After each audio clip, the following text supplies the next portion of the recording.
Hello everyone, সবাইকে প্রথমেই Bengali শুভ নববর্ষের আগাম প্রীতি শুভেচ্ছা ও ভালোবাসা জানিয়ে আজকে এই ছোট্ট ব্লগটি শুরু করছি তমলুক মা বরভূমি মন্দির থেকে।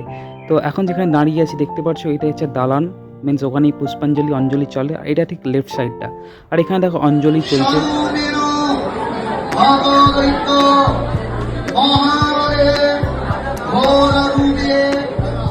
দেখো মন্দিরের চারপাশটা ঠিক সুন্দর এইভাবেই কারুকার্য করা রয়েছে। চলো এবার মায়ের মন্দির থেকে আবার ঘুরে আসি, মায়ের দর্শন করে আসি। এটাই আমাদের জাগ্রত মা বরভূমি মা। চলো আমাদের পুজো দেওয়া কমপ্লিট। এই যে আমার মা এখানে সিঁদুর দিচ্ছে ও সবার জন্য প্রার্থনা করছে, সবার দিনটা যেন ভালো কাটুক, সব কিছু যেন সবার মনস্কামনা পূর্ণ হোক। তো এই যে আমি ওখানে একটু সিঁদুর লাগানোর ব্যাপার ছিল, তো লাগিয়েছি, কেমন ট্যানামেটা উল্টো দিকে লাগিয়ে দিয়েছে। যাই হোক, আর এই দিকটা ঠিক লেফট সাইডটা, মন্দিরের ঠিক লেফট সাইডে এদিকেও সবাই ধূপ মোমবাতি এইসব দিচ্ছে।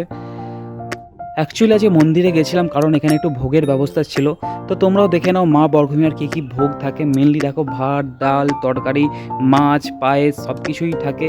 আর যেটা স্পেশালি এখানে যে শোল মাছের একটা আইটেম থাকে, যেটা স্পেশালি সব দিনই থাকে। তো এটা ছিল ঠিক মন্দিরের রাইট সাইডটা। এখান থেকে ক্লিয়ারলি মন্দিরের পুরো টপ পোর্শনটা, আমাদের চূড়োর পোর্শনটা পুরো ক্লিয়ারলি দেখা যাচ্ছিল। আর সবার নিচে কনে ছিল বাবা ভোলেনাথ। তো দেখিয়ে আজকের ব্লগটা শেষ করলাম।